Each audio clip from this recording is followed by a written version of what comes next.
Chosen once, you failed. Now it's time to prove yourself again. He's only played one time ever in Pro League, and that was, of course, this season. Was against a Protoss, in fact. So now he's unfortunately hitting himself into the same matchup that he lost once before. Yeah, he's got a lot to prove here. He's going against, one of the best Protosses here in Korea, Squirtle. And Armani doesn't have the biggest name for himself, but if he can beat Squirtle, that would be huge for him and his team.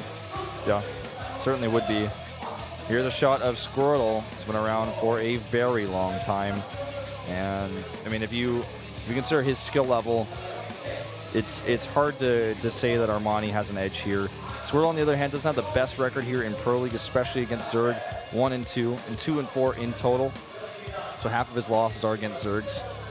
But I'd say overall, he's got a lot more experience in the booth in StarCraft 2. He's a GSL finalist. We're going into our map, Yeonsu, where our very first game between Samsung Galaxy Con and Incredible Miracle.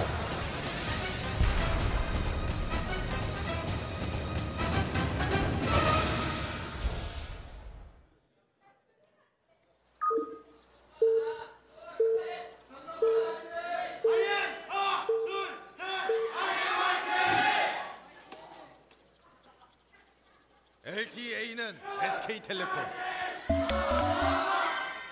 Down here in the bottom left, the Zerg player for Samsung Galaxy Con. He is in the pink, and he is Armani. There he is. And, of course, his opponent, the top right in blue for Incredible Miracle, the favorite, the water Pokemon, Squirtle for Incredible Miracle. And we talked about this a little bit before. You're a fire starter, right? Yes. Yeah, my brother was too. I'm a water starter. I always have been, and I always will be. We started playing Pokemon Crystal, actually, together. I picked water Pokemon. I just got Sudowoodo. I'm a bit behind the TPP stream right now, but gonna catch up eventually. The very first time I played Pokemon, actually, I started Bulbasaur, but my save file got corrupted when I was on the second gym, and then when I restarted the game, I actually chose Charmander, and I beat the game for the first time with Charmander back in blue version. Were you blue or red? Blue. You and I were both blues. I was blue. And then once Gold and Silver came out, I was silver. My brother was gold. I was gold. I see. We differ. Now after that, I can't really remember the rest of the generations. Those were not as memorable to me. I got Sapphire. I think that was the next generation. I think so too. I think I also had Sapphire. So, Hatch first versus Gateway opening here. That's what we see in the land of outside Pokemon. Squirtle just distracted me with his ID a little bit there. In the land of fashionable, expensive clothing. So, I want to point out that Armani's first opponent that he had in Pro League was actually Super. Someone who is a gold Protoss. But, where is life? Frowny face. Kappa. Anyways, as I was saying, he lost to Super. It was another gold Protoss, but, most people would argue that Squirtle is just on a different caliber than Super. But Super has had better results in Pro League, so it's really hard to judge the difference in skill level. But still, Armani needs to play a very different game, a much better game than what he showed us earlier the previous time he played in Pro League. Yeah. We've seen Zergs come out and just fail miserably. One name that comes to mind is Terror. We haven't seen him since for Prime. Definitely needs some more practice. I hope Armani doesn't fall to the same fate. I hope we get a very close game here. Yeah, let's hope so. Zelda actually comes over here and scouts the hatch timing. He's just going to take a long walk home. That guy went on vacation. He had one mission. It was to see if the hatch was down, and that was it. That was interesting. What did he cancel there? I know he canceled the gas. Looked like a gas in some other building. Looks like he was just trying to oversupply, maybe? Yeah, I think that's what it looked like. I totally missed that, so excuse me for that. But I was just thinking about going on vacation on Yeonsu. You're excused. Definitely doesn't have the same ring to it as going to Belshire Vestige, or Belshire Beach. Oh, yeah. Belshire Beach, a map that I miss quite dearly. That probe is suspiciously considering making a third base, I would say. very suspiciously. Look at those minerals. Yeah, he's holding the minerals too. He's really suspicious right now. It means when he queues up the Nexus, he can just press Shift C to go home without even having to right-click on any minerals. Yep. It's faster. And we'll see. I mean, Stargate goes up first, and actually we're going to see gates. So looks like Zealot Phoenix pressure is what we might see first, if he commits to the Zealots at all, because the 2 gateways, of course, will serve as a wall with the Zealot in place. Let's hope that Squirtle can do a little bit better job than what we saw from Rain just earlier. He did make a few errors. Yeah, a few big errors, actually, just to be perfectly honest. Those Zerglings getting way in the main and the natural, and then in the third, just put so much pressure on Rain and did a ton of damage in that game.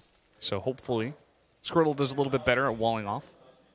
The Overlord here is going to spot the Stargate. Yeah, he sees that. And it's the last thing he sees, as is the way of Overlords. Poor Overlords, scouts man. the Stargate, you're probably done. Yeah. Sorry, Overlord. Well, usually, you know, the first Overlord that comes over is the oldest of the bunch. So it was his duty to take down and do the scouting for his Zerg army, his Zerg team.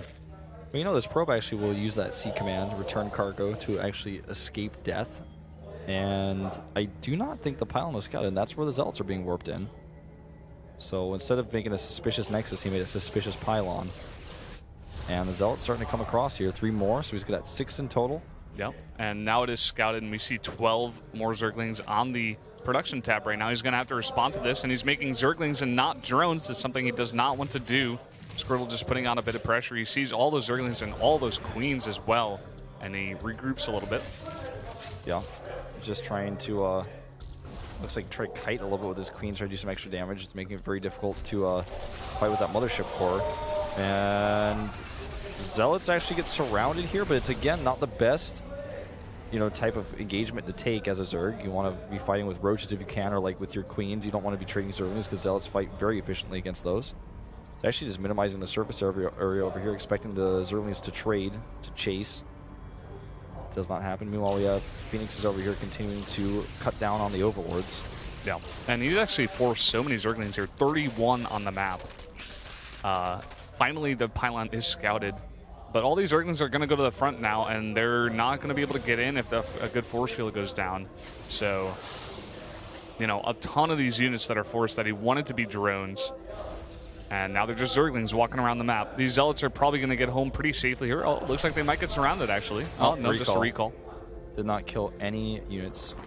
I think, actually, it's still a perfect game so far for Squirtle. I don't think he's lost a single unit. There's Sojung, our translator from earlier. He's just going to, of course, watch and enjoy the games. She likes StarCraft.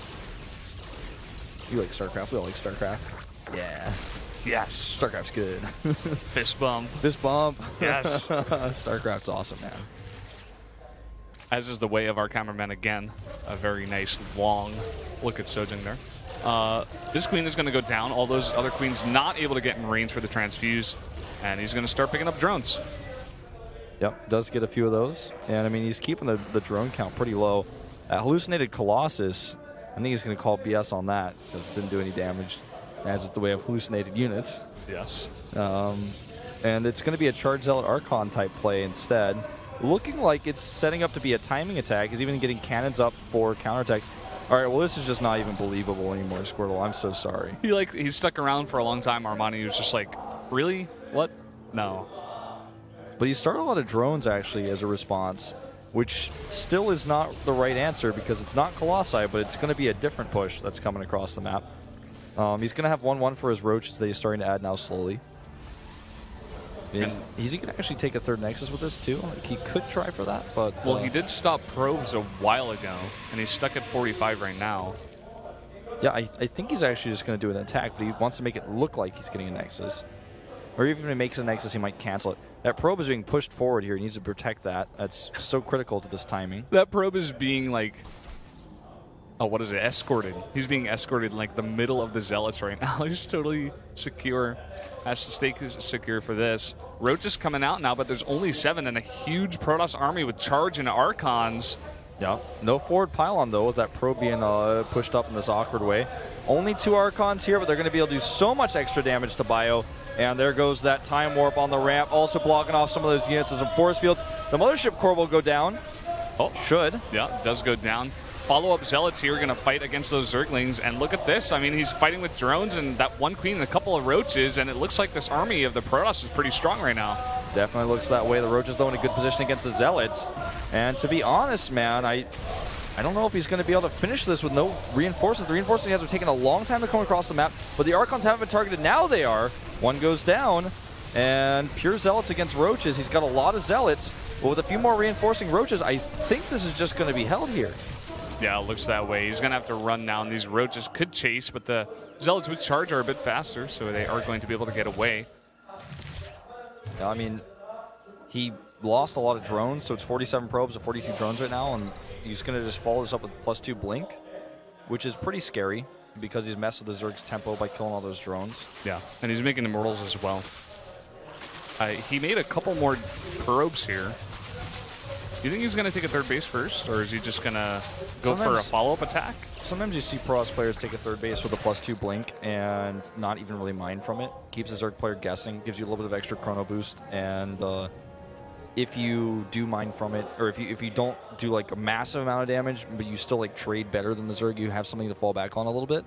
Because he also has the robotics, right? So he does have that tech going for him. So a third Nexus here with this type of push could be good. And it doesn't even necessarily mean he's going to hit a timing. The only reason it looks that way is because he's still not making any more probes. And I have a pretty strong feeling this is going to be a commitment here to this attack.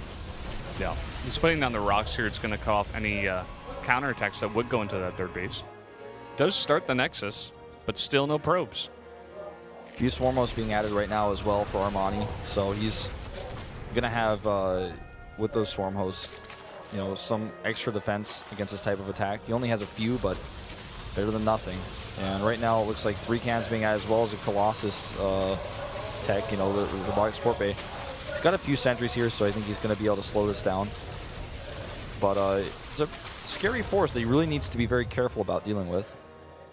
One Roach going to head up the ramp, and this Warp Prism is still not being dropped in the main. Maybe he wants to do 2-pronged when he goes for an attack towards the third.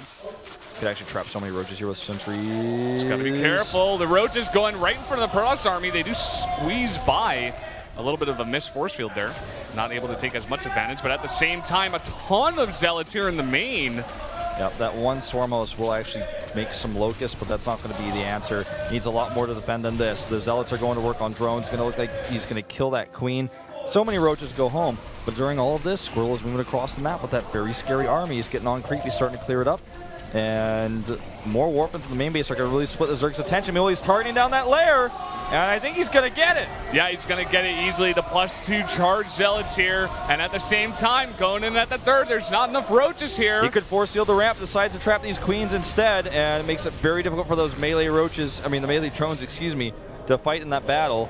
The first Colossus is almost out and range is on the way, so he's just, again, trying to mess with the Zerg's tempo with all his harassment.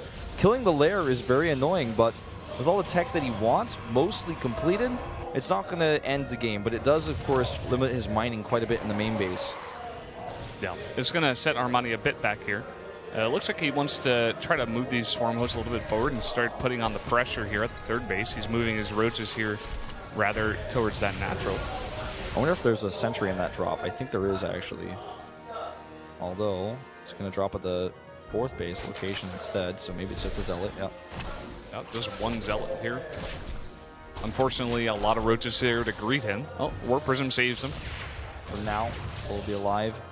Very few Swarm Hosts, so those Locusts looking a little bit sad and pathetic, but there's a second Robotics on the way for double Colossus transition to help deal with this. Yeah. And of course, probe production has restarted, so he's going to try to secure this third base. Well, he did for a little bit. He went up to 54. Yeah. These Roaches, nope. Too many Immortals up there with some Stalker support, especially with the hesitation. So he's going to warp in 3 additional Zealots here, most likely. Lift them, and then once he starts dropping those, he's going to commit to more. Again, beautiful force fields here by Squirtle. He's not really making too many mistakes with those this game. Zealot warping over here actually might be able to sneak around and do some damage. But for right now, it's just sitting there looking pretty. Not that pretty, to be honest. looking Yeah, handsome. I'm not really into Zealots, to be honest. I'm not really sure, like, Zealots have some weird features. Like, is that hair that they have, or like what? Do they What have is that exactly? Well, I mean, this Roach Force actually gets a little bit cornered. I don't think he's going to lose them. And just starts to micro those a little bit. So that's a bit of a mineral sink here. The warping of additional Zealots, on the other hand, could become a problem. He's, again, keeping the Zerg a little bit occupied. And at the same time, coming in with the attack, he's trying to lift these queens as well. These swarm hosts are going to have to run away. They try to reburrow. This army of the Colossi is really strong. The Roach is trying to come around from behind in the Colossi, but they're not going to get much done and taking damage all the while. Yep, Zealots over here. Meanwhile, those ones we saw earlier that were looking pretty are now looking deadly over there at the third base. And meanwhile, the fourth is being attacked. The Roaches do come through here, but there's way too much damage on the ground. The Immortals are crushing this. The Colossi will now go in here to eliminate the last of the Spore Crawlers, and this means no more Swarm Hosts. And I think that Burning, aka Armani, is pretty much dead here. The Force Fields mean that it's going to be harder for him to retreat now. The Locusts aren't even really spawning. And this spells disaster, essentially. Yeah, I think that's going to do it. GG.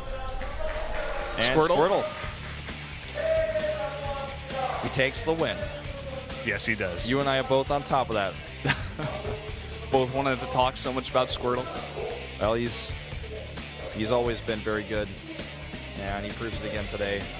Yeah, gets his PVZ rather record up to 2-2. Looks a bit confused now. He's like, well, where do I bow?